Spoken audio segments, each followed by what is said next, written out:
Hey there, my fellow traveler. Dr. G here. I am, how shall I put it? Super busy because we're preparing for the April 8th launch of my new movie, The Invisible Everywhere, Believing is Seen. I hope you've already heard about it. And if you haven't, have you been living under a rock? No, just kidding. But April 8th, my new movie, The Invisible Everywhere, Believing is Seen, comes out worldwide premiere because I have followers from all over the world. I mean, Hungary, Thailand, South Africa, Africa, Australia. And so instead of, releasing it in theaters like I did my last movie, Little Red Wagon, I thought to myself, well, how do I release this movie worldwide at the same time so that we have like a worldwide event? And so I created an online box office, and all you have to do come April 8th is go to theinvisibleeverywhere.com. That's theinvisibleeverywhere.com. And you will see a box office, and you'll be able to either rent the movie, own the movie with extras, or you can even host a screening. So anyway, that said, I felt that it was important to pause the super busyness here at Rancho Milagro in Texas to talk about Artemis II, because come on, I mean, that is a big deal. And here with me to discuss this very important subject is our three members of Team Awesome. Okay. And I am so excited because we were talking before we went on the air here. We haven't had a Team Awesome podcast in like some months just because I've been so immersed in the movie. But here we are. And we cover all over the country. So Dr. Kirby Runyon is visiting us here from Washington, D.C., and he's a big space expert. He probably knows more about space than any of us on this podcast. And then we have Elizabeth Horn, and she is a sophomore at the university in Florida. What university is it, Elizabeth? Pensacola Christian. There you go. And she's a sophomore, but she's interested in electrical engineering, which I think is so incredibly cool. And then last, certainly but not least, is Brianna Taylor. And I'm used to knowing her as Brianna Jones, but she just got married. Kirby just got married, not to each other, but she's a newlywed the way Kirby is. And now she is Brianna Taylor. And Brianna, it's so good to see you. She's finishing her grad studies, get this, in molecular biology at the University of California, Riverside. So here we have California, Florida, Washington, D.C., and Texas. I mean, here we've got it all covered. But anyway, so guys, we're just going to have an informal discussion about Artemis II. But more than that, after I want to broaden it out into just talking about the U.S. space program. And I want to just begin at the beginning, which is with the launch. And so, Kirby, I'm going to go to you first. Yeah. As you watched Artemis II being launched from 39B, which is this famous launch pad at Kennedy, right? That's where we launched to the moon in the first place. What were you thinking? What were you feeling? Wow, Michael. While the rocket was going off, I had this enormous sense of fulfillment. You know, I was born in the 80s after we finished going to the moon the first time. The last time we went to the moon is 1972. And I have been speeding this day's arrival, my whole life. I mean, the space shuttle, the International Space Station, they're cool. They are 1% of the way to the moon. And I was reveling in this idea that representatives of humanity are finally going back to the moon. And we had a launch party. My wife and I had a launch party at the house, a bunch of people over to watch on TV. And I was just in the back of the room, just sort of just taking it all in, feeling all my feels, and just so thankful that this is finally happening again. Boy, well put. Elizabeth, what were you thinking and feeling when you watched Artemis II launch from the pad? So honestly, I was nervous all the way up until it launched that they were going to cancel it last minute because it has been pushed off so many times. But when it lifted off, I was just, it kind of didn't feel real. We were down at the beach on the 19th story, hoping we could catch a little glimpse of it. We didn't really see it, but we were watching it on the live stream with some other people there, and it felt surreal, really. Yeah, that's a good way to put it. Brianna, what did you think and feel as you watched that rocket launch? I'm right there with Elizabeth because I've been watching all the wet dress rehearsals and, all the press conferences and like all the hydrogen leaks, helium, blockage, all these things. And I was thinking, oh gosh, okay, what's going to happen? And I was watching it all day. I did not get much research done that day. And when I was at home watching with my husband, I was like also kind of holding my breath. Like, is it going to actually go? Is it going to go? And when it did, my poor husband with his ears, I was like jumping up and down, yelling in excitement because it was actually lifting off and actually sending people to the moon. So I was absolutely thrilled and also, relieved and surprised at the same time. I have to jump in with a little anecdote. A neighbor boy down the street who's about 8 years old, his mom sent a text to us, a picture of him jumping up and down, screaming in front of the TV as it's launching and telling everyone in the room to be quiet so he can pay attention. And he's 8 and I'm a lot older than that. And I had the same reaction. Well, I'm a whole lot older than all of you. And I can tell you, I had a lot of media interviews to do that day because of the movie. But I had the TV on in the living room, and I had it on YouTube, the NASA channel. And between interviews, I would just run over there to see what's happening with the countdown. And I finally was able at the end of the day and I'm glad it was an afternoon lunch because I was able to sit down. And I told Laurel, I said, come on, sit down. And I'm much older than you guys, but you have to understand that I grew up with the original space program. And I was that 8-year-old kid, Kirby, back then. Mm-hmm. And now I'm not 8 anymore. But I think for me, like you guys, I was nervous. I was nervous that there was a problem with the battery of the LAS, the launch abort system. At the last minute, I'm thinking, you're not going to scratch the whole launch because of a battery, a launch abort system. You're kidding me. No, because the weather was perfect. Everybody was so primed.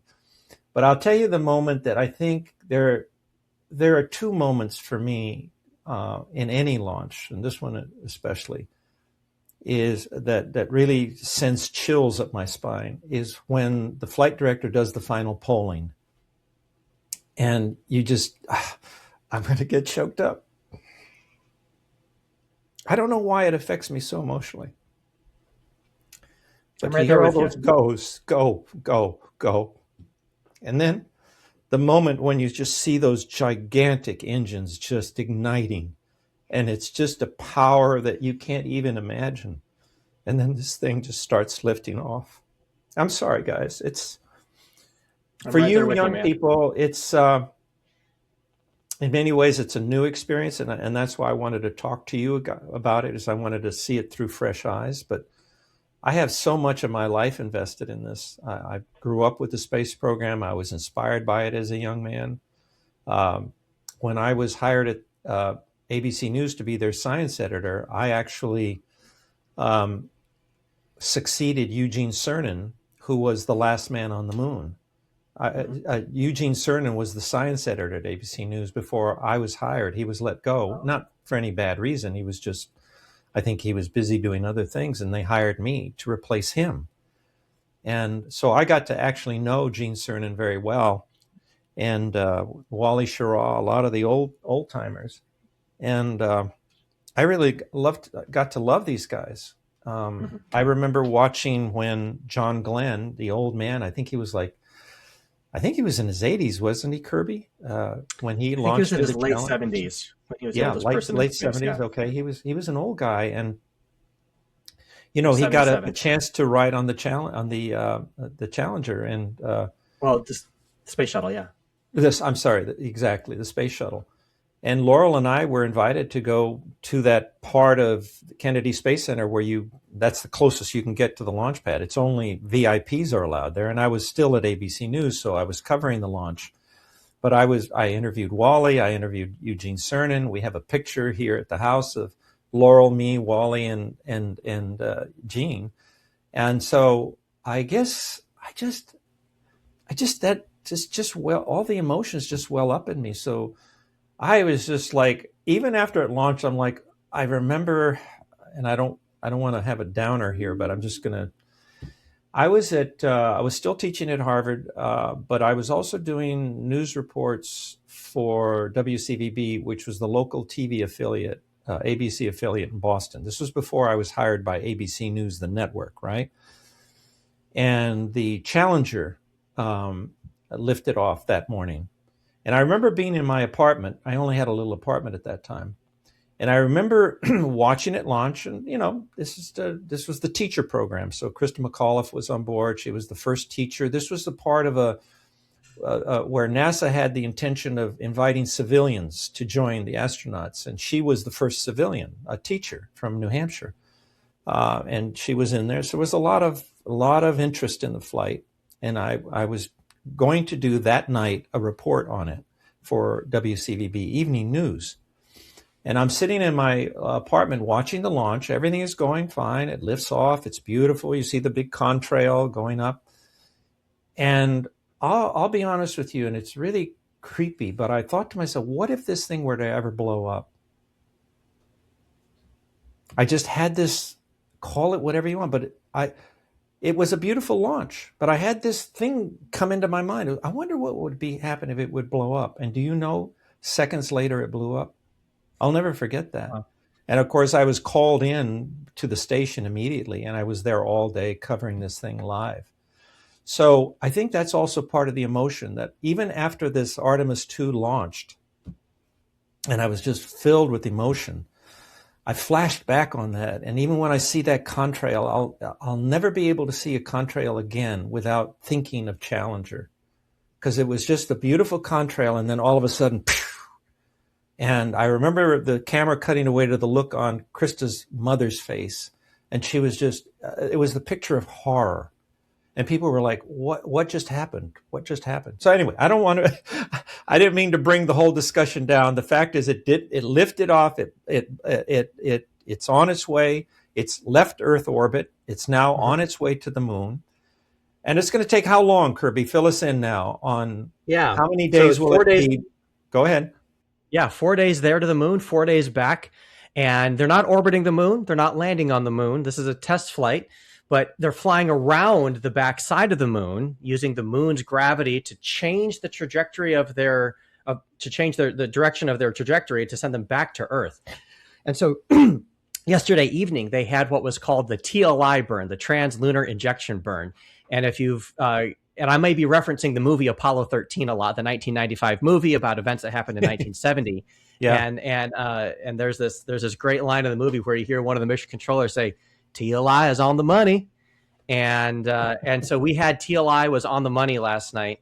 And Christina Cook, one of the astronauts on Artemis II, she tweeted, or whatever it's called now, said not only was that engine burn, that I think it was nearly a 6-minute long burn. I think it was around 5 minutes and 50 seconds or so.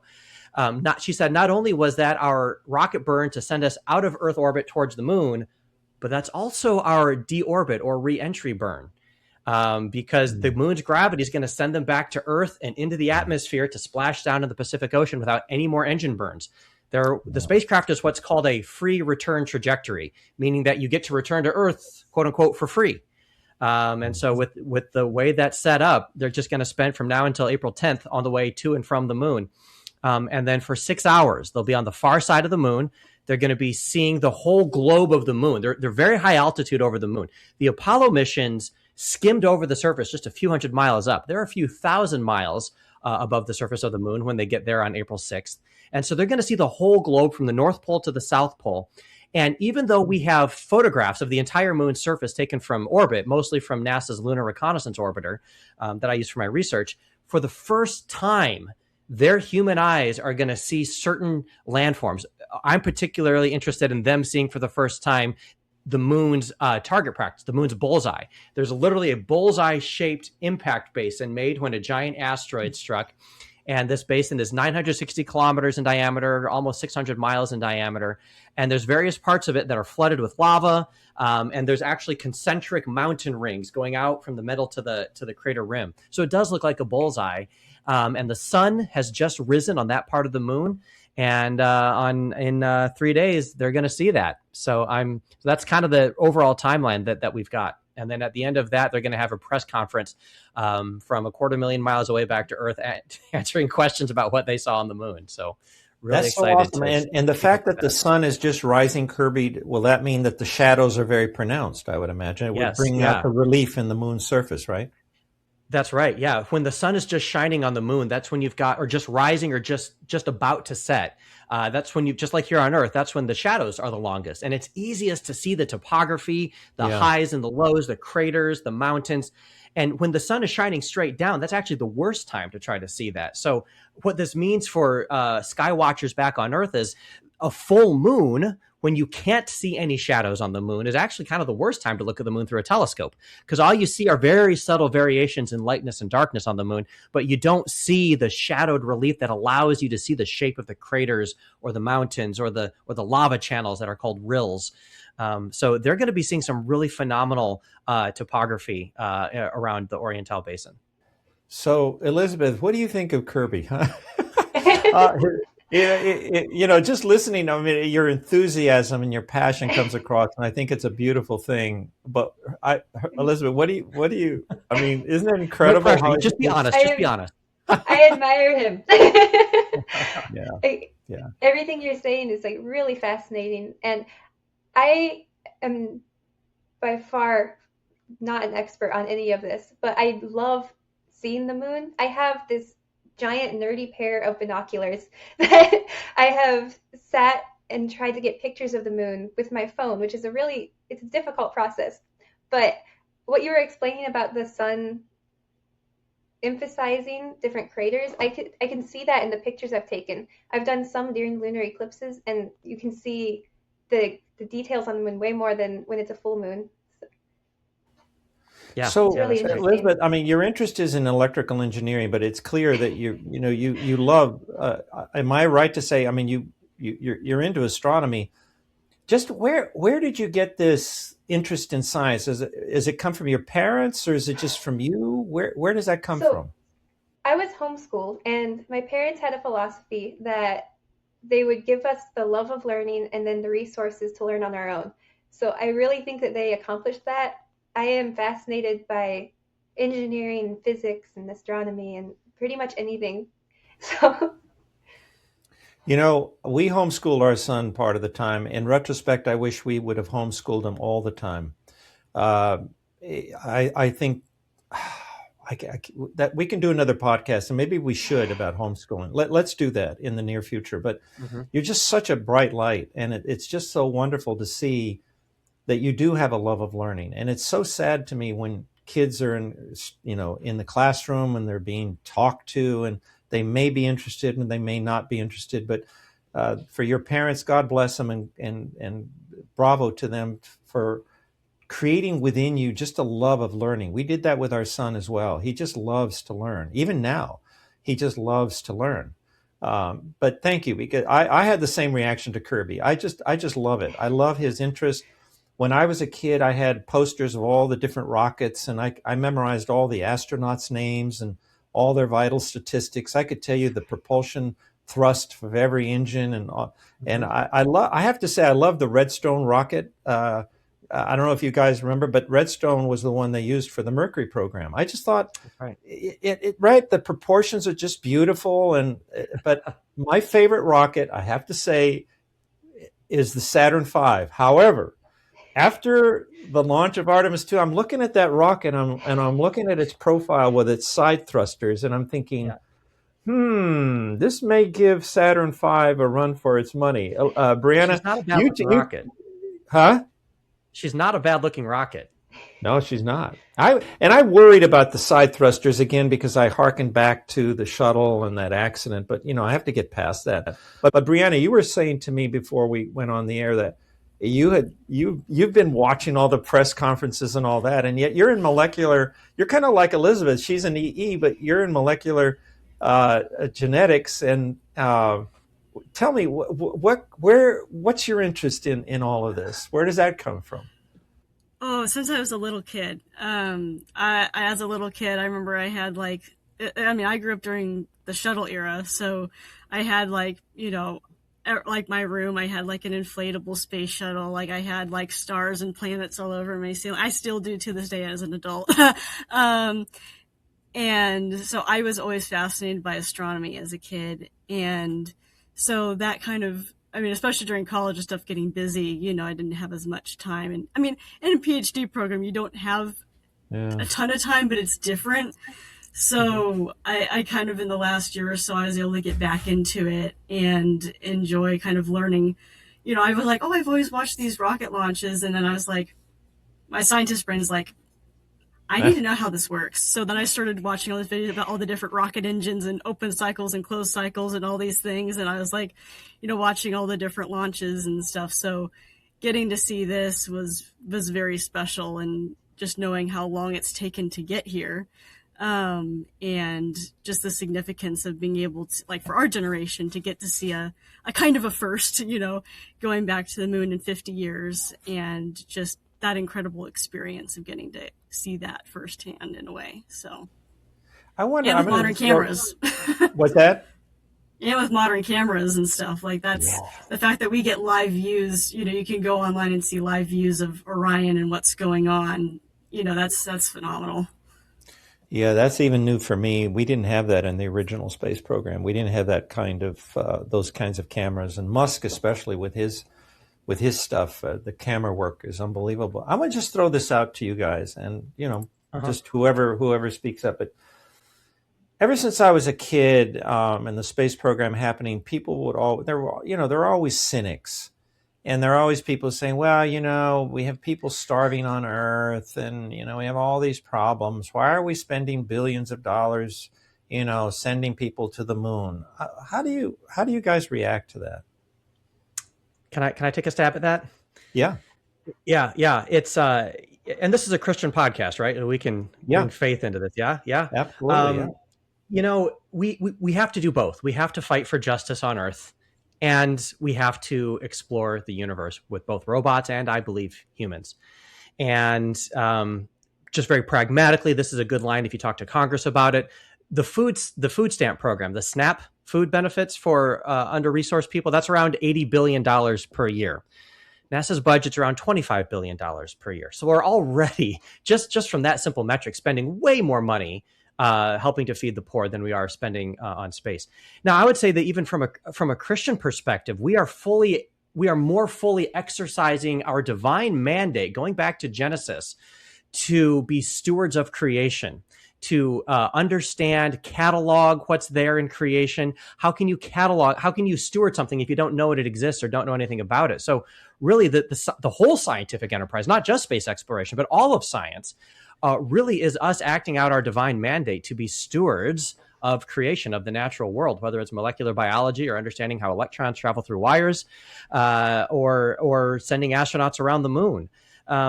So we can and we are doing both, and it's not an either or mentality. Another way I've heard this phrased as certain social programs or justice programs or nonprofits that help the poor, they reduce suffering. The way this guy put it is, it reduces the suckiness of life. Okay, so it's coming from a negative up to a zero. So it's still a zero, but at least it's not negative anymore.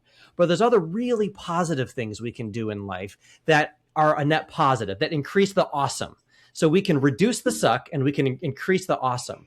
And we got to do both at the same time. So that's one aspect of the cynicism. The other aspect of the cynicism is, we've been to the moon. Why are we bothering going back? And what I have to remind people is that after 1972, we lost the industrial capability of sending humans around the moon. The factories shut down. The supply chains evaporated. The knowledge, the people who possessed the knowledge, the tacit knowledge, began dispersing in other parts of the economy and the industry. And so we literally have to reinvent how to send people to the moon. We have to dig ourselves out of that technological hole. Imagine if everyone said, smartphones are great, the internet's great, but let's go back to the way computers and telephones were in the 1980s. That was good enough. That's the kind of technological regress we experienced at the end of the Apollo program in 1972. And sadly, there were certain geopolitical leaders who brought that to bear. And hopefully we have the wisdom to not repeat that now. And so we're going back to the moon to relearn how to do it so that we can continue both the scientific and the human spiritual sides of scientific space exploration, not just to the moon, but throughout the solar system. But I'm going to stop talking now. And Brianna and Elizabeth, I'd love to hear what you guys have to say. So what do you guys think of that? It's pretty deep. Mm-hmm. So Elizabeth? one thing I also have noticed, especially with studying the universe and space and all of science, is if you're studying a piece of art, you get to understand the artist. And if you're reading a book, you understand the author. So in a way, studying this helps us understand God because he is the one who created it and all of the rules he put in place. And it's really beautiful. I love what you just said. Yeah. I love that. Boy, that's beautiful, Elizabeth. Brianna, what do you think? I completely agree. I think also, like, if I'm, going to just look at like applications, think the technologies we develop to go to space help us down here on Earth as well. I mean, there's things that were developed during the Apollo program and are still being developed today that are useful far beyond that as well. So if people want to complain on just that aspect, like the technology we make is not limited just to space exploration. But I think also looking at the biology side of things, I mean, if you look at the experiments they're doing on the International Space Station, like they're doing stuff with developing pharmaceuticals that, can only be made in microgravity.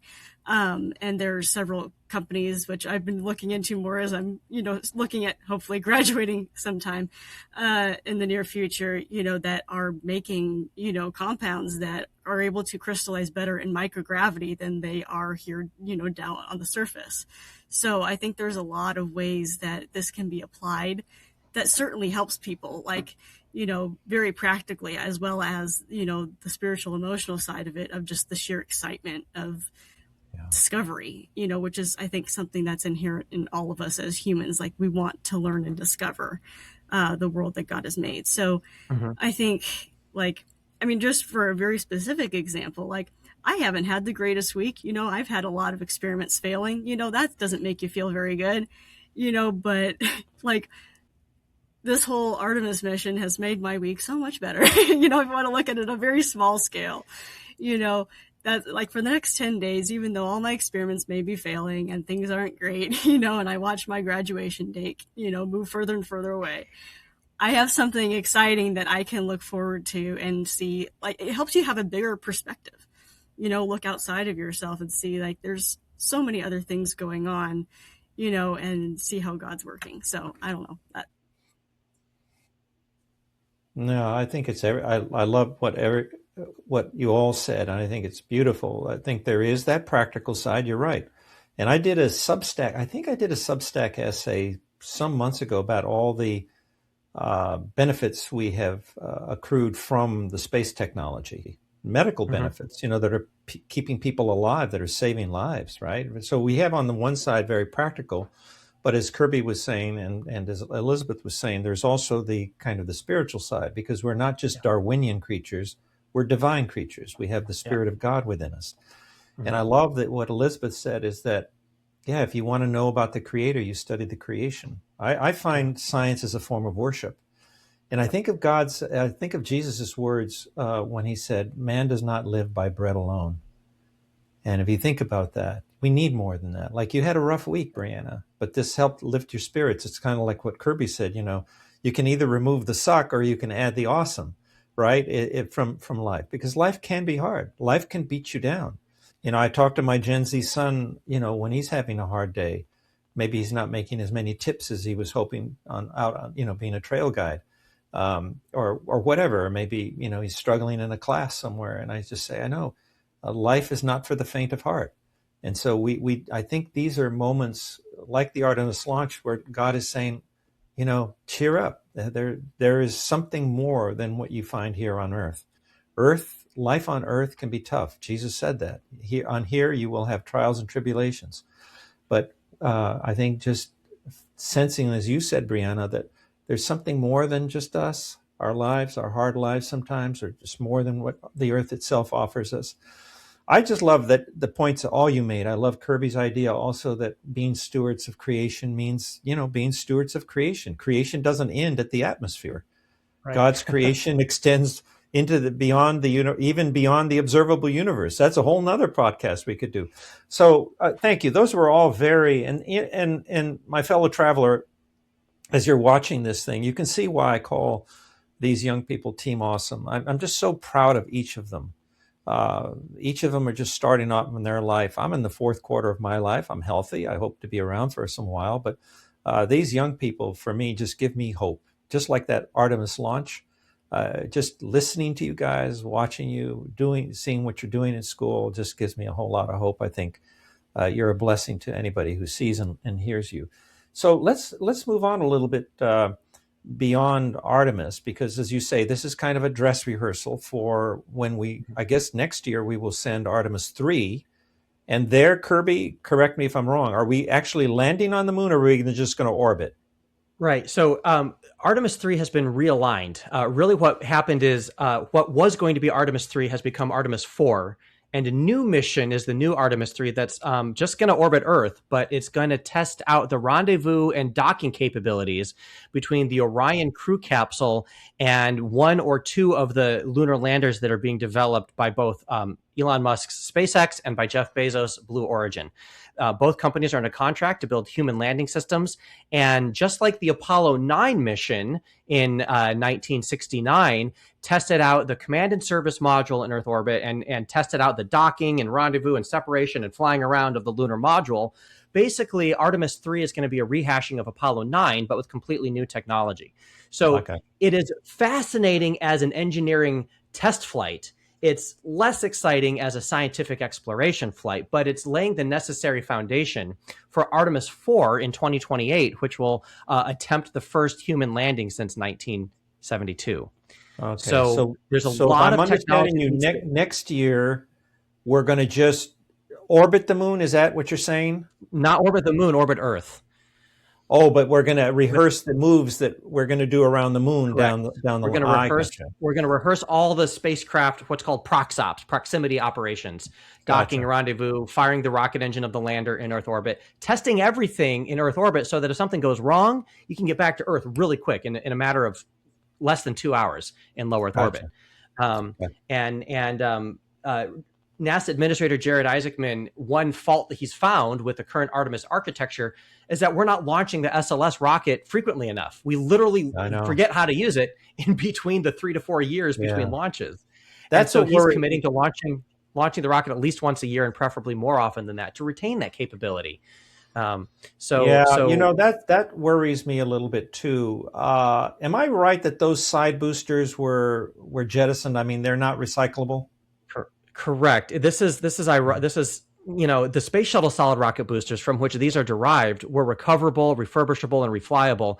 These sadly just sink to the bottom of the Atlantic, and new ones are made. See, I have to. What do they say? Pick a nit.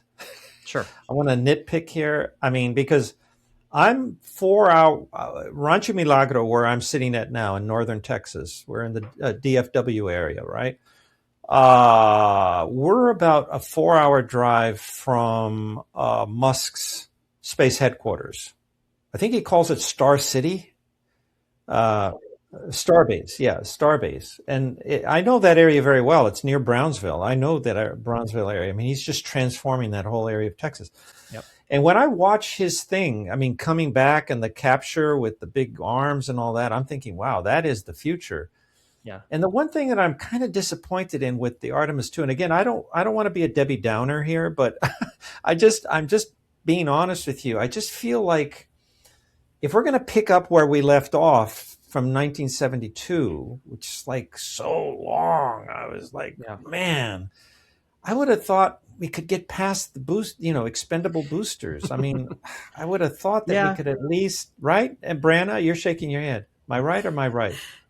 Oh, 100%. I mean, I've been watching all of this, going down, and, you mentioned with Starship and how, they're able to recover it with the chopsticks and everything. Like, it is like, you look at that and you're like, okay, this is, the future. This is what we should be doing. And I mean, you can watch a lot of commentaries about this, and I mean, part of it is just the limitations of, budget and, the fact that we're using shuttle-derived hardware, right? Which I've heard some commentators say, okay, if you're using shuttle-derived hardware, you're going to have shuttle-derived problems, so it's limited by, some of the things that, just budget and the fact that they wanted to use parts they already had, which, is efficient in some ways, but also is going to cause limitations. So I think that's all kind of wrapped up in all of this. But I mean, they're working together. I mean, that's why, you talked about Blue Origin and SpaceX with the human landing system. I think that's going to kind of help with at least some of that. So, Elizabeth, what are your thoughts on I'm sorry, what, Kirby? I was going to say a very wise mentor of mine at the last place I worked at Johns Hopkins APL. He would say, like, okay, for all the criticism you can heap against the SLS rocket and the Artemis program, one thing it has that so far SpaceX, Starship, and Super Heavy doesn't have is that it works. So for all the criticism, yes, the components sync. We are 2 for 2 perfect flights of the system. And there has yet to be a complete flight in something like 13 or 14 Starship launches. So I'm all for Starship and recovering of the boosters. And yet I can't deny SLS works. Yeah, no, you're right. You're right. A rough... What, Brianna?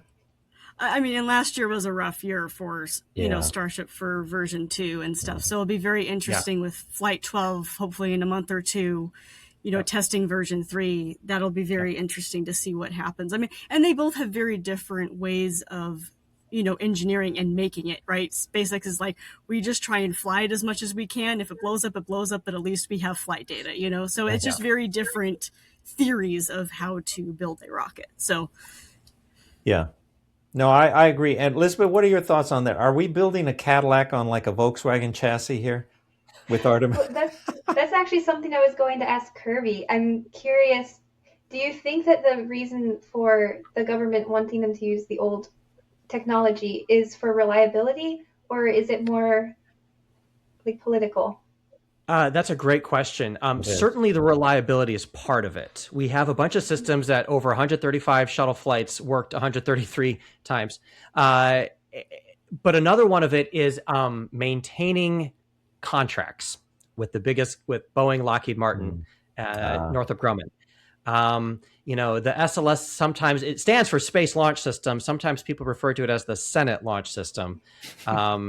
If you were designing a rocket from scratch, frankly, you would not design the SLS because of the desire to reuse shuttle hardware, to reuse existing funding mechanisms, as boring as a piece of paper that tells you how thou shalt pay your contractor. Those are some of the reasons the SLS rocket is designed the way it is, unfortunately. And yet it works. It's a very expensive way to work, though. That's a great question. That way? I'm sorry, Elizabeth, I'm sorry. I stepped on your question. Go ahead. Ask it again. Do you see it staying that way in the future? I don't. I think the SLS rocket will fly probably around the same number of times as the Saturn V, which was 13. Lucky number. And so somewhere between 5 and 10, 13-ish, a dozen times or so, I think we'll fly the SLS rocket that many number of times until, as sort of a stopgap measure, until Starship and what Blue Origin is building, the New Glenn rocket, and other components from SpaceX and Blue Origin, maybe some other companies coming in, have been able to fill in the gap. It's sort of like how in the early 2000s we had zip disks, if anybody remember those, as this halfway point between floppy disks and flash drives. It was this awkward, bulky technology that worked, but no one could really see it lasting a long time, but it was a necessary stopgap in the early 2000s. I think now in the mid-2020s and into the late 2020s, we have this awkward stopgap with the SLS rocket, but it really is kind of the last vestige of the old way of doing space business. And it works for now, and then we'll retire it, is my prediction. Well, we're going to hold you to it. We're going to hold you to your Please do. That's an interesting, it's an embarrassment of riches. I'm proud of our country because here we are discussing the pros and cons of 3 incredible launch systems, right? Yeah. SpaceX, Blue Origin, and Artemis, the NASA. Kind of the old, steady Eddie, the old, the old reliable, it's like, so, and yet other countries have Zippo. I mean, right. Is there any other country when I was a kid growing up, it was all about the space race between the U.S. and the Russians had big rockets. And I mean, they got the first Sputnik in space, the first satellite in space, the first man in space, the first woman in space, the first dog in space. I mean, they were whooping us. And then we got the big brass ring, and we were first on the moon. Are there any Russia, China, anybody, the European Space Agency? Are they giving us any kind of competition to the moon? Yes, China uniquely with its Long March 9 rocket will give the SLS a run for its money. So it can do 54 tons to the moon.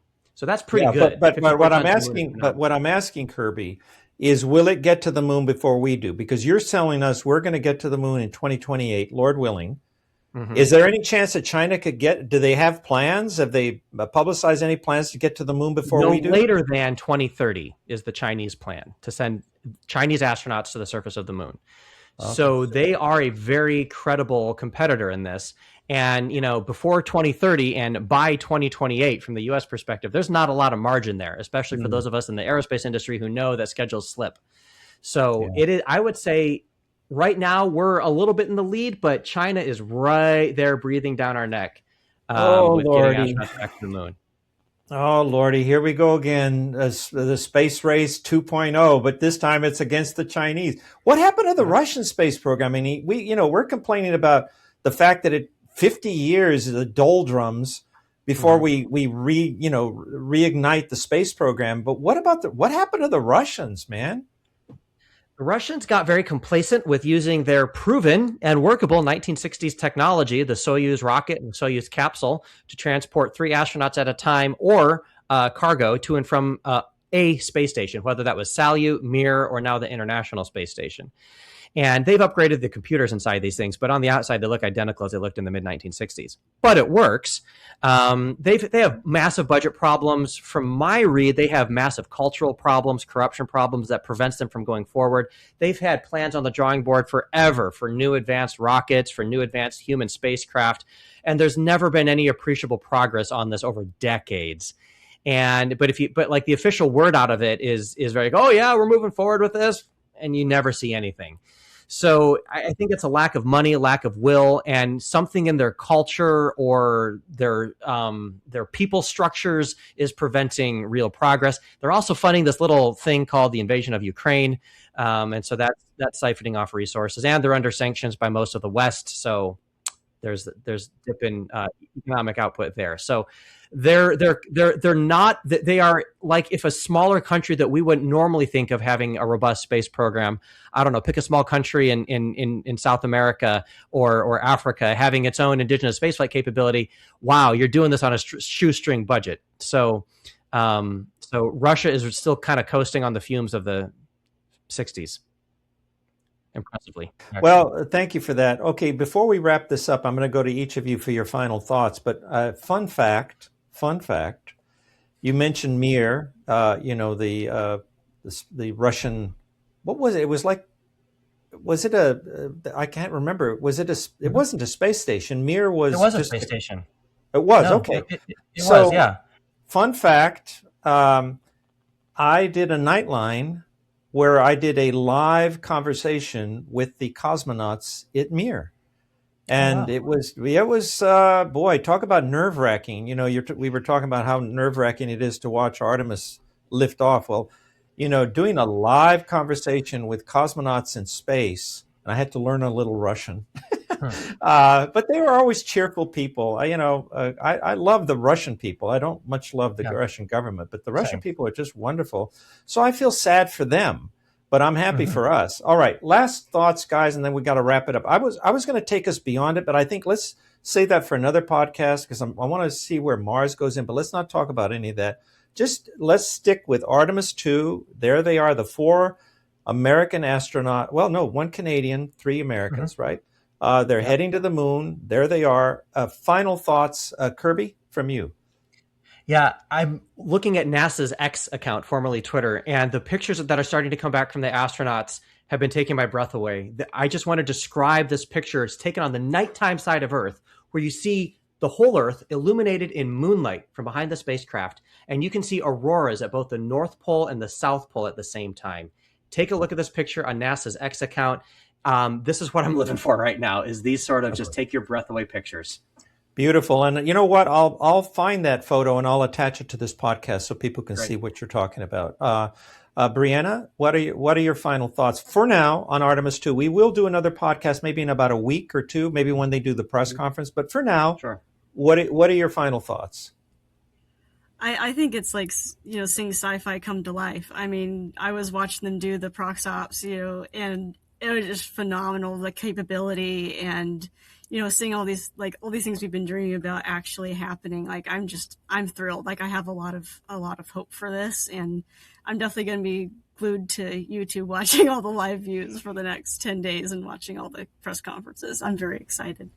Yeah, you and millions of others. And finally, but not least, Elizabeth, final thoughts, final feelings about the astronauts on their way to the moon now?